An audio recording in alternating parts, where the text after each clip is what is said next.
dengan Mbak Sipa? Iya Mbak, benar. Baik, berarti benar ya. Oh ya, karena Mbak Sipa udah tahu saya belum? Cuma tahu sekedar nama gitu, belum tahu lebih dalam. Baik, nama saya Fadia Alia Sabila.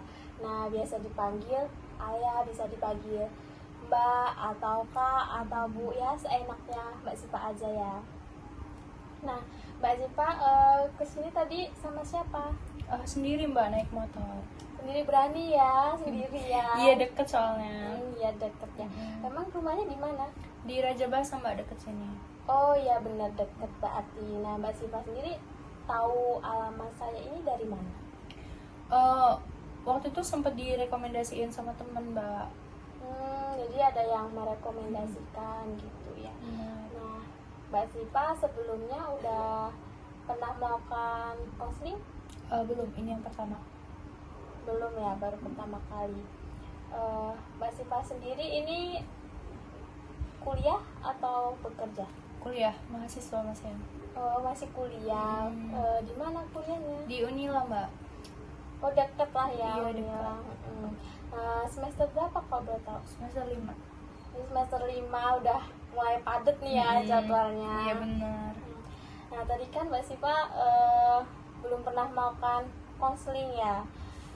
Jadi kayak belum tahu apa konseling, atau sudah tahu nih sebelumnya? Belum tahu. Belum tahu sama sekali. Iya, belum tahu.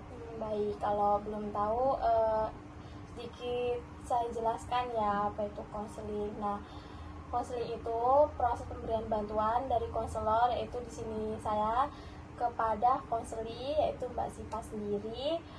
Tujuannya untuk memecahkan masalah yang dialami Mbak Sipa dan memandirikan Mbak Sipa untuk mengambil keputusan. Nah, terus di konseling itu ada asas-asas. Yang pertama itu ada asas kesukarelaan. Nah, Mbak Sipa sendiri datang ke sini secara sukarela atau ada paksaan dari pihak lain? Sukarela. Alhamdulillah, kalau secara sukarela. Kemudian ada asas yang kedua itu kerahasiaan.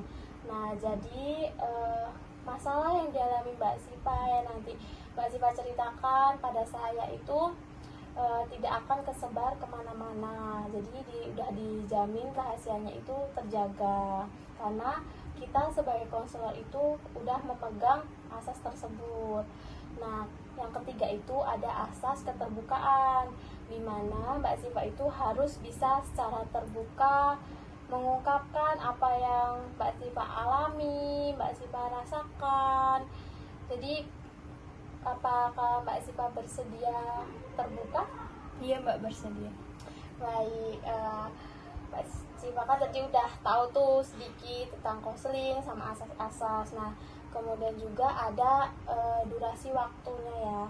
Nah, waktunya itu untuk satu kali pertemuan itu 20-30 menit. Kalau misalnya nanti waktunya kurang, kita bisa atur lanjut gitu jadwal konseling selanjutnya. Kalau misalnya Mbak Sipa belum puas dengan satu kali pertemuan tersebut, apakah bisa dipahami? Iya Mbak, bisa.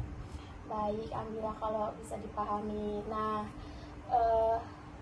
sebelumnya apakah Mbak Sipa udah siap untuk menceritakan apa yang Mbak Sipa alami? Iya Mbak, insya Allah siap. Baik, kalau siap, boleh Mbak Sipa ceritakan sekarang? Iya Mbak, jadi saya tuh lagi merasa tertekan. Oh baik, jadi Mbak Sipa itu sedang merasa tertekan gitu ya. Nah, benar. kalau boleh tahu apa sih yang membuat Mbak Sipa itu bisa merasa tertekan? Ya, jadi Mbak, saya tuh kan ikut organisasi. Sementara di sisi lain saya juga tuh mahasiswa semester 5 gitu. Yang mana semester 5 itu kan sudah banyak tugas itu. Nah, tapi di organisasi itu saya tuh menjadi anggota inti, yang mana semua tugas itu hampir dipasrahkan kepada saya gitu Mbak. Mulai dari misalnya acara minggu ini atau acara minggu depan, acara bulan ini, bulan depan gitu Mbak.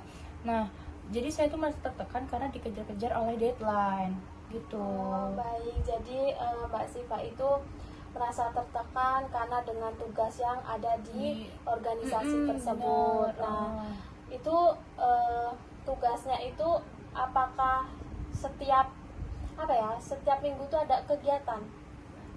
Biasanya dalam sebulan itu ada 2 sampai 3 kali kegiatan, dan itu kan dalam satu kegiatan itu kan pasti perencanaannya itu kan dari jauh-jauh hari loh Mbak. Nah saya tuh masuk di tim inti terus gitu Mbak, jadi saya tuh merasa tertekan, kayak saya tuh pernah tanya kan kenapa gitu loh harus saya terus. Nah tapi ya saya tuh udah coba ngomong gitu, tapi tetap aja nggak ada yang mendengarkan gitu.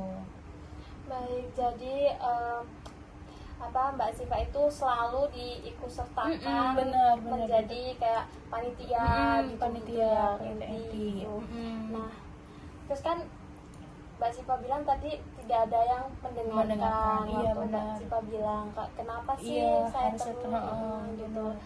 Eh, Masa dari semua teman-teman Mbak Siva yang ikut serta dalam organisasi itu tidak ada satupun yang kayak menjelaskan kenapa kok Mbak Siva selalu diikutsertakan gitu, kenapa kok nggak yang lain gitu? Oh iya, jadi saya tuh kan sempat bertanya, dan jawabannya karena tuh saya udah pernah sebelumnya dan saya bisa. Nah tapi kan kalau misalnya saya berpikir kalau misalnya tugas ini dipasrahkan kepada saya terus, kapan anggota yang lain itu bisa belajar gitu loh Mbak gitu. Jadi saya tuh sebenarnya berharap ya maksudnya adil, merata gitu, nggak saya terus gitu. Ya bener banget ya, jadi kayak berarti tuh teman-teman Mbak Siva yang ada di organisasi itu udah terlalu percaya gitu, dan bener. merasa puas Iya, dengan bener. kerja Mbak Siva itu. Bener. Jadi kayak meragukan yang lain Iya. gitu ya, padahal kan Mbak Siva sendiri udah berniat baik untuk memberi kesempatan Iya, untuk yang lain untuk belajar. baik, hasilnya itu bagus gitu loh Mbak. Berarti kan Iya, Mbak Siva kan iya. udah dipercaya dengan teman-temannya gitu. Keren banget sih Mbak Siva, kayak udah semester 5 masih diikutsertakan terus gitu. Mantap sih Mbak Siva. Pasti loh Mbak. Terus tadi kan Mbak Siva juga bilang kayak ada masalah dalam perkuliahan, tugas-tugas gitu. Nah, terus dikejar-kejar deadline gitu. Kalau boleh tahu, emangnya Mbak Siva itu biasanya kayak gimana ya? Maksudnya tuh kalau ada tugas itu nggak langsung dikerjakan gitu. Kayak maksudnya kan ada tugas nih hari ini. Nah, kenapa sih apa yang membuat Mbak Siva untuk menunda-nunda tugas tersebut? Nah iya Mbak, jadi kan tadi yang saya bilang, saya itu kan terlalu aktif di organisasi. Nah di organisasi itu menghabiskan banyak waktu gitu. Jadi memang saya tuh belum bisa balance gitu untuk membagi waktu antara organisasi dan kuliah.